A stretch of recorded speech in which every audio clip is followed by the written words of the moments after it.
How do you feel about being married for 3 years in the name of love but being betrayed by your husband and stepsister and treated like a blood bank?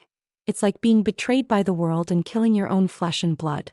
Now that the effects of the anesthesia are still wearing off, my lower abdomen is throbbing, but what hurts more than that is my heart. It all started 3 days ago. I had a routine prenatal checkup, and when I walked into the doctor's office I saw a message on the doctor's desk. I felt my heart sink. I wasn't worried about the doctor, but I was worried about the doctor's relationship with my husband William's stepsister Abby. William and I have been married for 3 years and we have never had a child. It's not that there's something wrong with us, but Abby, she has a heart condition that requires ongoing treatment. William, as her brother, takes care of her in an extreme way. To be honest, I understand William's extreme care for Abby. After all, Abby lost her parents when she was young and William's parents raised her. But sometimes his extreme concern still makes me feel uncomfortable. Miss, congratulations, you're pregnant. The doctor interrupted my thoughts. She looked at my exam results and said in a gentle tone, "All indicators are good and the baby is healthy." I froze. Pregnant? I'm pregnant. The huge surprise overwhelmed me and I even forgot to ask the doctor about Abby. "Miss," the doctor suddenly looked up, her tone serious, "this child is very rare. You should think about it carefully and not give up easily."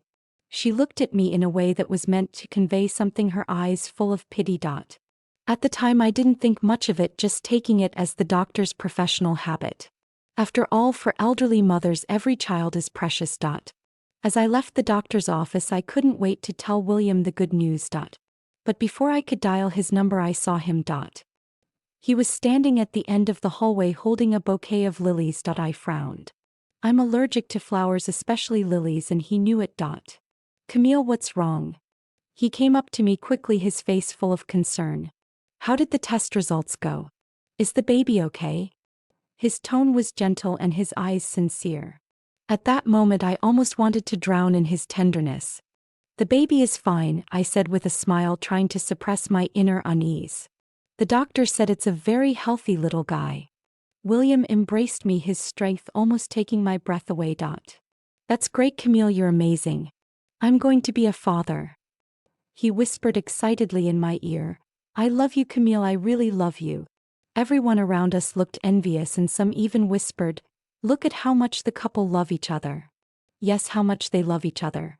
But I could smell a faint perfume mixed with the scent of lilies, which was particularly strong. It was the perfume that Abby usually wore. My heart sank a little. When I got home I excused myself for feeling unwell and went to my bedroom early. I lay on the bed tossing and turning, unable to sleep. I kept thinking about William holding me, the smile on his face, the depth in his eyes, and the lingering perfume on his body. I remembered that before we got married William had promised me, "Camille, I will love you forever and never let you suffer." He also promised my parents, "Auntie and Uncle, you can trust me with Camille. I will protect and love her with my life." But now, I got up, walked over to the dresser, opened the drawer and took out a delicate combination lock box from the back. This box was a wedding gift from William. He said it contained the most important thing to him. I never opened it because I trusted him. But now I suddenly want to know what's inside. The combination is our wedding anniversary. I took a deep breath and entered the combination. With a click, the box opened. There was no diamond ring, no love letter, just a photo and a thick diary. In the photo William is smiling broadly as he embraces Abby, and Abby, snuggled in his arms, is smiling back. That smile stung my eyes. I opened the diary with trembling hands. The first page sent me into a cold sweat. Abby's heart disease has worsened. The doctor said the only way is to find a suitable bone marrow transplant. But the process of finding a suitable match is so difficult. I could hardly bear to read the rest. Every page was filled with William's love for Abby, his worries about her, and his promises to her. And Camille, was just a tool in this story, a tool to provide Abby with umbilical cord blood. It turns out that the child in my belly is not the result of our love but William's hope for saving Abby.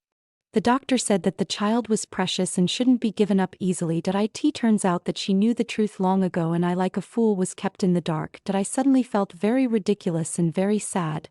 The love I thought I felt, the happiness I thought I had, it turned out to be a carefully planned hoax. I covered my stomach and cried silently. My child, I'm sorry I can't bring you into this world. Because your arrival is not because of love but because of exploitation. The next day, William woke me up as usual gently and prepared breakfast for me. He even took special leave from work to accompany me to the hospital for my prenatal checkup. Camille, did you sleep well last night? He stroked my hair gently, his eyes so tender they could drip with water. I looked at him and suddenly felt very strange. William, I asked softly, do you love me? He paused for a moment then smiled. Silly, of course I do. Who else would I love? Then, do you love Abby? His smile froze on his face. Camille, why would you ask that? Abby is my younger sister and my feelings for her are just like those of a brother and sister. He tried to explain but his eyes were flickering. I didn't pursue the matter but simply said, William, let's get a divorce. He looked up sharply, shocked. Camille, what are you saying? I'm saying let's get a divorce, I repeated, my tone of voice eerily calm. I already know everything, including your relationship with Abby. His face instantly turned pale. Camille, let me explain. No need to explain, I interrupted. I've made up my mind. Let's part on good terms. I got up, went into the bedroom and started packing my bags. William chased after me, trying to stop me. Camille, don't do this. I admit that I have done things to hurt you before, but I love you. I really love you. He hugged me and shouted at the top of his lungs. I didn't struggle or respond. Because I knew that his love was fake. All he saw was Abby. And I was just a poor substitute. One that he could discard at any time after using it. Packing my bags, I left that so-called home without looking back. Standing on the busy street, I suddenly felt disoriented. After 3 years of marriage, I had devoted almost all my energy and time to this family. I thought that was all I had. But now with this family gone, it seemed like I had nothing. I walked aimlessly and before I knew it, I had arrived at the hospital. I stood in front of the obstetrics and gynecology department looking at the pregnant women coming and going. I had mixed emotions. I was once like them, excited to have a baby. But now I felt hopeless. I took a deep breath, walked into the hospital, registered and had an abortion. The procedure was painful, but what was even more painful was the despair in my heart.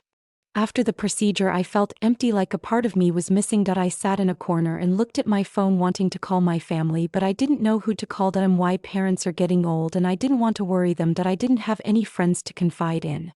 After getting married, I had almost completely cut off all contact with the outside world in order to take care of William and Abby. I suddenly realized how lonely I was.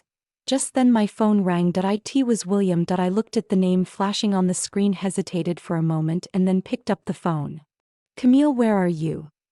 His voice was anxious. I've been looking for you all day. Where have you been? I'm at the hospital. I just had surgery, I said indifferently. What surgery? Are you hurt? His voice instantly raised. Which hospital are you in? I'll be right there. No need, I said coldly. I'm fine already. William, it's over between us. Camille, please don't be like this. He was trying to make things better. I know I was wrong. I really know I was wrong. Will you forgive me? Let's start over. Start over? I said angrily. William, do you think we can start over? Do you think I really don't know about you and Abby? There was silence on the other end of the line. I read your diary, I continued. I know all your plans, including my child. Camille. His voice trembled slightly. Don't say any more, I interrupted him. I don't want to hear any more explanations from you. William, let's get a divorce. It's for the best. After that, I hung up the phone. I turned off my phone, threw it into my bag and got up to leave the hospital. I didn't go home but instead went to the airport. I bought a plane ticket to Los Angeles, my hometown. Sitting in the waiting room, I looked out the window at the planes taking off and landing and my heart was at peace. I knew that my life would change completely, but I have no regrets. I was finally free of that dishonest man and the stifling marriage. The plane took off and I gazed out the window at the cityscape, watching it shrink into the distance. I whispered to myself, goodbye past. Hello new life. It was late at night when I arrived in Los Angeles. I stepped out of the airport and saw my parents at the exit looking around anxiously. As soon as they saw me, they came up to me. Camille, you're finally back. My mother gave me a tight hug and tears were streaming down her face. My child, why did you leave without saying a word? You didn't answer your phone either. We were so worried. I'm sorry, Mom and Dad, for making you worry. I hugged them, feeling full of guilt. It's good that you're back, my father said, patting my back. In the future, if there's anything going on, you must tell us, don't keep it to yourself. I nodded, unable to hold back my tears any longer. When I got home, my parents had prepared a big meal. They kept on serving me food, asking me questions, afraid that something had happened to me. That I held back my tears, smiling and answering their questions, trying not to let them see that something was wrong. After dinner, I went back to my room. The room was the same as when I left, clean and tidy, full of warm memories. I lay on the bed and looked at the ceiling. My heart felt empty. I knew I needed time to deal with everything and adjust to my new life. The next day, I opened my phone and saw many missed calls and messages from William. I ignored them and blocked his number. I didn't want to have anything to do with him anymore. I just wanted to live my own life. In the following days, I stayed at home with my parents. They didn't ask me what had happened. They just silently cared for me and took care of me. I knew that they wanted to give me time to come to terms with it on my own. I also tried to adjust my mentality and not think about the unhappy things as much as possible. I didn't want to relive the pain of the past. I wanted to start over. Life seemed back to normal, but when I woke up in the middle of the night, I still thought about the child I had never met and my heart hurt. Time heals, but the scar remains.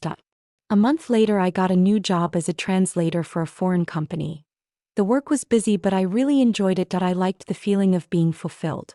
It made me feel like I was still valuable and there was still hope. I started to make new friends and participate in various activities, and my life became colorful. I tried hard to look happy and content, but only I knew that there was always a void in my heart that could never be filled. One day, while working overtime at the office, I suddenly received a WeChat message from a university classmate. She asked me, "Camille, have you seen Abby's Twitter?" I froze for a moment. Since leaving that home, I had never followed any of their news. I hesitated for a moment, but I clicked on Abby's Twitter.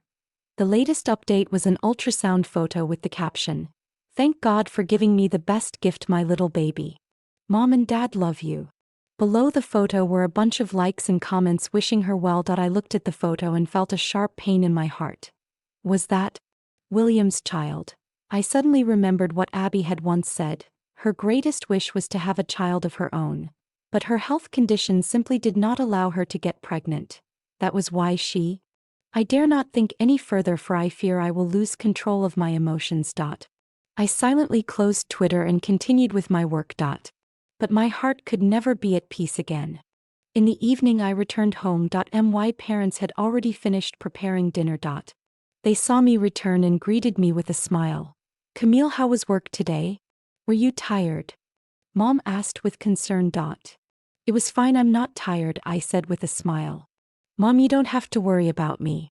I'm fine now." That's good," Mom said with a smile. "Come eat, the food is getting cold." I nodded and sat down to eat, but I didn't taste the food. All I could think about was the ultrasound photo in Abby's group of friends. I felt ironic and ridiculous. I lost my child to make them happy, but they're celebrating the new life. Is this fair? After dinner, I went back to my room, took out my phone and wanted to call William. I wanted to ask what was going on, but I didn't. I knew I wouldn't get answers. He won't tell me the truth. He'll just continue to deceive me and hurt me. I take a deep breath, throw the phone aside and force myself to stop thinking about it. But in my mind, I keep seeing William and Abby together, their closeness, their love. I suddenly feel sick to my stomach and I want to vomit. I rush into the bathroom and dry heave into the toilet. I didn't know what was wrong with me, I just felt like my world had completely collapsed. I didn't know how much longer I could go on like this. All I knew was that I couldn't hold on much longer. I started to lose sleep, unable to sleep all night long. My health also got worse and I often had colds and fevers. My parents were worried watching me. They urged me to see a doctor, but I always found excuses to avoid it. I knew that my illness was not physical but psychological. Psychological illness needs psychological medicine, but where is the medicine for my heart? One day I was at work when I suddenly received a phone call. It was William calling. I hesitated for a moment, but then I picked up the phone. Camille, are you okay? His voice was hoarse as if he hadn't slept well. I'm fine, I said coldly. What do you want? Camille, I know you're still angry with me, he said, but I really had no choice. Abby, enough. I interrupted him. William, I don't want to hear about you and Abby anymore. I don't want to have anything more to do with you, so please don't bother me anymore. Camille, I know I've wronged you, he continued, but I really love you. I can't live without you. Will you come back? Let's start over. Start over? I sneered. William, do you really think we can start over? You have a child with Abby. What would you want me to do, be your blood bank again? There was silence on the other end of the line. William, I said, taking a deep breath, it's over between us. Please don't look for me again and don't call me again. Let's just part ways amicably.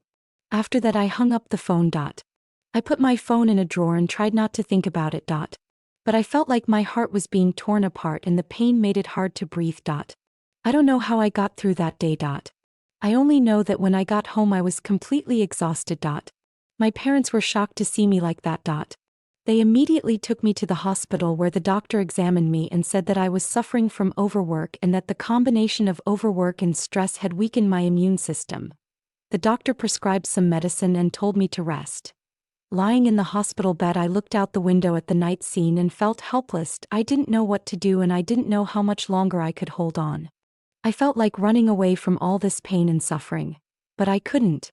I still had my parents and I still had dreams that I hadn't fulfilled. I can't just give up. I can't let those who hurt me win. I must be strong and survive. I want to show them that I, Camille, am not so easily defeated. The next day I was discharged from the hospital. Instead of going home I went straight to the office. I had to keep working, keep myself busy so that I didn't have time to think about the unhappy things. I started working even harder, devoting all my time and energy to my work. I hoped that in this way I could numb myself and forget the pain of the past. My work performance became more and more outstanding and I was soon appreciated by my leaders. Life seemed to brighten up again. But I secretly felt hurt over William. Time went by and in the blink of an eye 3 years passed. My career became more and more successful. I became the backbone of the company and I also had my own team. I bought a new house and brought my parents to live with me. My life seemed to have returned to normal. But every night when it was quiet I thought about William and the child I never got to meet. I don't know how they are doing now and I don't know if I have truly let go of the past. One day I was working overtime in the office when I suddenly got a call. It was a call from my university classmate who told me the news.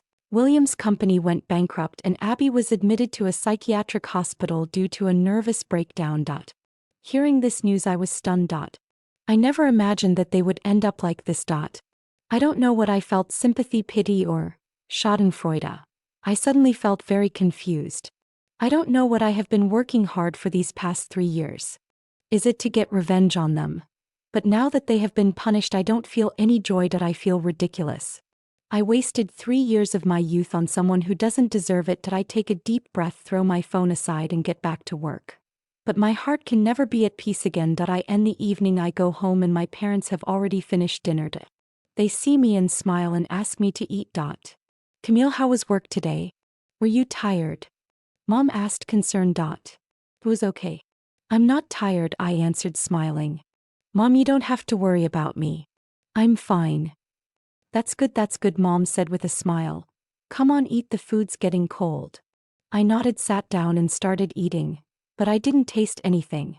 My mind was full of thoughts about William and Abby's affair. I suddenly felt very tired and wanted to talk to someone. But as I looked around I realized that I didn't have anyone to talk to. I felt very lonely and helpless. After dinner I went back to my room, took out my phone and tried to call William. I wanted to ask him what was going on but I didn't. I knew that even if I did ask I wouldn't get any answers. He won't tell me the truth. He'll just continue to deceive me and hurt me. I took a deep breath, threw my phone aside and forced myself to stop thinking about it. But in my mind I keep seeing William and Abby together and I feel sick to my stomach. I rush into the bathroom and vomit. I don't know what's wrong with me but I feel like my world has completely collapsed. I don't know how much longer I can go on like this. I just knew that I couldn't hold on much longer. Just then my phone suddenly rang. I picked it up and saw that the screen displayed an unfamiliar number. I hesitated for a moment but then I answered the phone. Hello, is this Camille? An elderly voice came from the other end of the line. It's me, I answered. Who is this? I'm William's mother. William's mother. I froze. Why was she calling me? What do you want? I asked. Camille, I know you hate William, she said, but please go see him. He once loved you. What happened to him? I felt my heart tighten. Something happened to him, she said, her voice full of tears. He was hit by a car while buying you a wedding anniversary gift and is still in the hospital fighting for his life. I froze. Wedding anniversary? I suddenly remembered. Today is our wedding anniversary. I actually forgot. Which hospital is he in? I asked. His mother told me the address of the hospital. I hung up the phone and immediately rushed to the hospital. When I arrived at the hospital, William was still in the operating room. Camille, you're here. William's mother wiped away her tears. The doctor said that William's condition is very bad and that he may. She didn't continue, but I knew what she meant. William may not survive. My heart sank. I didn't know what I was feeling. Sadness, grief, or relief. I sat by William's mother's side waiting with her. Time passed slowly and the lights in the operating room never went out. My heart grew heavier and heavier. Finally, the lights in the operating room went out. The doctor walked out, took off his mask, and looked tired. Doctor, how is he? His mother hurried up, grabbed the doctor's arm, and asked anxiously, What's going on? I'm sorry, we've done all we can.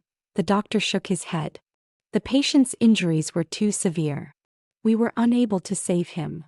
Upon hearing the news, his mother immediately collapsed to the ground, crying out in grief. My mind went blank. I couldn't believe it, and I didn't want to believe it. I hurried into the operating room and saw William lying on the hospital bed covered in a white sheet.